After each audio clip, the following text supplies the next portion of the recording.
In the final minute of the Indiana Fever's home season opener, head coach Stephanie White turned to her assistants on the bench and asked a question that has since ignited every Wyndham Buffin platform in existence.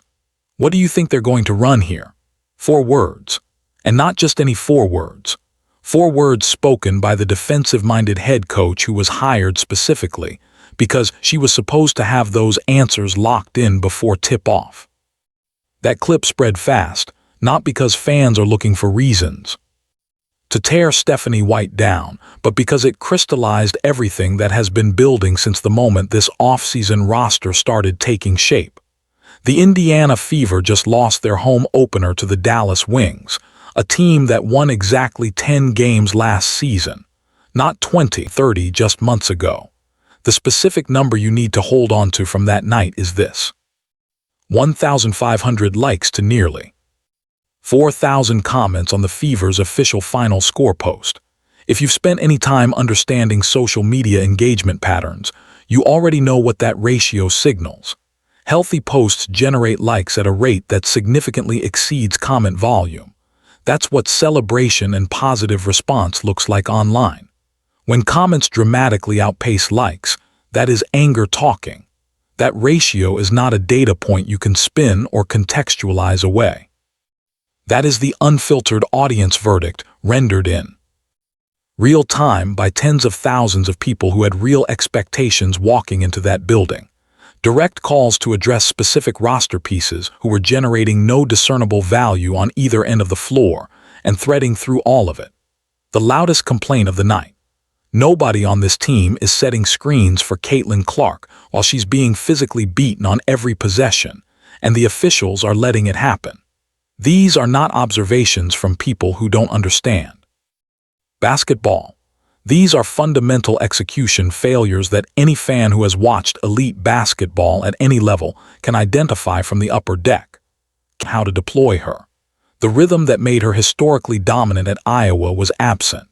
The spacing that made her shooting range a weapon the defenses genuinely feared was nowhere to be found. What remained was a player absorbing physical contact on every touch, while her teammates failed to generate any structural relief. The contrast between Clark's utilization at Iowa and her utilization inside the Fever system is not a subtle stylistic difference, it is a fundamental philosophical gap.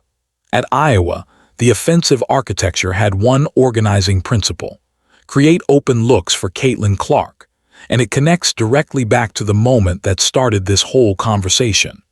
A defensive-minded head coach in the final minute of a game her team was losing to a 10-win opponent, asking her assistants what the opposing team was planning to run. Stephanie White came to Indiana after her tenure at Vanderbilt, where the program's trajectory had not been upward. She was hired by the Fever's front office with a specific mandate: install a defensive culture, build a professional environment, and give this roster a foundation that Clark's offensive ability could be built on top of. The roster construction concerns compound every coaching question. This team entered the season overloaded at the guard position, short on the interior length that disrupts opposing offenses and protects the defensive glass, and missing the versatile front court pieces that every serious analyst identified as critical gaps during the off-season acquisition period. Those concerns were raised publicly and repeatedly by people who have spent decades evaluating basketball rosters. They were dismissed in various corners of Fever media as negativity, as people who didn't trust the process, as fans who didn't understand. 17,000 fans packed Gainbridge Fieldhouse for opening night. National broadcast attention was fully positioned in Indianapolis. The league had everything necessary to demonstrate that the momentum from last year's breakthrough season was real, accelerating, and worth sustained investment by the casual sports audience that has been gradually paying more attention to women's basketball. What aired on national television instead was a disjointed offensive performance, a defensive breakdown, and a coaching staff caught visibly confused in the game's most critical moment.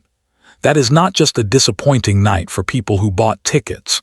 That is a wasted opportunity at precisely the moment when the WNBA cannot afford to waste opportunities.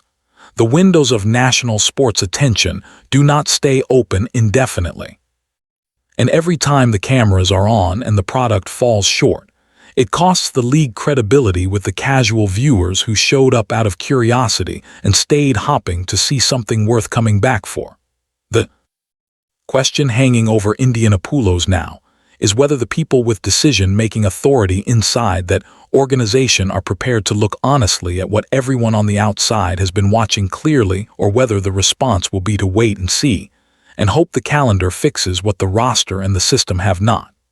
Before we go deeper into where this situation and performance confirms something you had been quietly dreading since the roster was finalized. This community has been watching this franchise more carefully than almost anyone, and that perspective genuinely shapes the analysis. The fan revolt following the season opener is not the standard post-loss venting cycle that fades within 48 hours when the next game arrives. What emerged in the hours after the final buzzer in Indiana represents something with a different character entirely. A fracture between distinct audience communities that have been losing seasons and roster rebuilds long before Caitlin Clark existed. Layered with a massive wave of new viewers who came to the 1B specifically because of Clark's historic college career and the cultural moment she generated. These two groups have different reference points, different loyalty structures, and different tolerances for organizational dysfunction. In the aftermath of the Dallas loss, those communities began talking past each other openly. Some longer-tenor Fever supporters expressed frustration toward what they perceived as Clark-specific fans, demanding that every organizational decision be filtered through the lens of maximizing one player. Meanwhile, Clark fans pointed at the product on the floor and argued that the league's most marketable player being deployed in a system that doesn't maximize her strengths is not a reasonable approach to building a competitive team. In the middle of this sits a layer of influencer and media voices trying to hold in everything is fine narrative together, while the comment sections under their posts revolt in real time. That coalition fracture is strategically dangerous for the franchise in ways that go beyond a single lost game. The ones who showed up last season out of novelty and stayed because the product was genuinely compelling are not the same emotionally bonded fans who will ride out a difficult season out of franchise loyalty. Committed fans rationalize. Casual fans simply disengage. And the Indiana Fever's attendance records, their television ratings, their merchandise revenue, and ultimately their franchise valuation are all partially built on an audience layer that has no obligation to stay engaged through a season that is giving them reasons to stop paying attention. If this kind of layered breakdown of what's actually happening beneath the headlines is why you keep becoming a channel member and the Indiana this level of analysis instead of settling for the surface takes that everyone else is running with. The Stephanie White question deserves more serious examination than it has been. Getting in mainstream Fever coverage because the hearing decision itself carries weight that extends beyond one bad opening game. Indiana's front office hired her with a specific promise, defensive identity, culture change, a professional infrastructure that their star player could trust. The calculation from the front office's perspective appears to have been that White's defensive credentials would translate into immediate improvement on that end of the floor, which would in turn Clark go to sets in pressure situations. Your job in that moment is to communicate what you know with clarity and conviction, because your players are reading you for confidence as much as they're reading you for information. Visible uncertainty in a coaching staff communicates downward through the roster immediately. Players feel it in how instructions are delivered. The clip of White asking her assistants what the Wings might run is going to follow this coaching staff for as long as the losses continue. That is simply the reality of the modern media environment. Moments like that become shorthand for broader narratives. And the broader narrative that clip is being used to support that this coaching staff lacks the preparation and the authority to manage high-pressure situations against competitive opponents is not a narrative the front office can afford to have gaining traction before the season is a week old. If you are following this story and sharing it with anyone who cares about the Fever's direction right now, this is the moment to do it because the story is moving fast and a lot of people are still operating on most consequential growth windows in the league's history. New broadcast partnerships, expanding media coverage, franchise valuations climbing at rates that would have seemed implausible 5 years ago, and a player in Caitlin Clark who has demonstrated a documented ability to drive cultural conversations that reach audiences with no prior connection to women's basketball.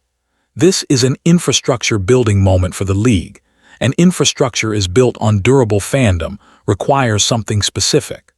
A product on the floor that gives casual interest into durations where they can succeed visibly matter. What does not convert casual viewers into committed fans is watching the league's biggest star look uncomfortable in a system that doesn't appear designed around her strengths. Losing to a team with a 10-win record from the previous season in a game where the head coach is audibly uncertain about the opponent's final possession. The historical music, pattern worth examining here, runs through multiple WNBA franchise building eras. Stars entering the league with enormous market expectations, placed inside organizational structures that lag behind the talent they've been handed, spending their developmental years inside systems that constrain rather than amplify what makes them special. The pattern is not unique to women's basketball.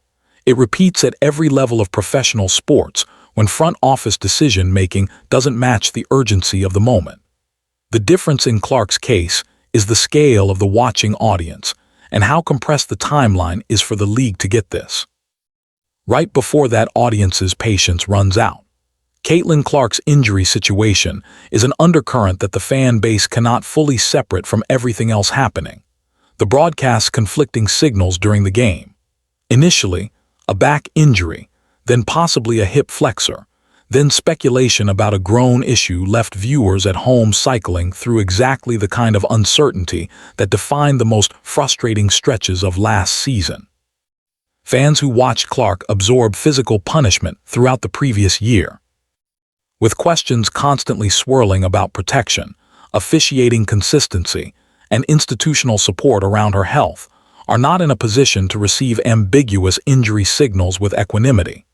That history lives in the fan base's memory, and it shapes how every piece of new information about her physical condition gets processed. What the next 10 games need to demonstrate is specific and measurable. The screen setting issue can be corrected without any roster move shifted entirely.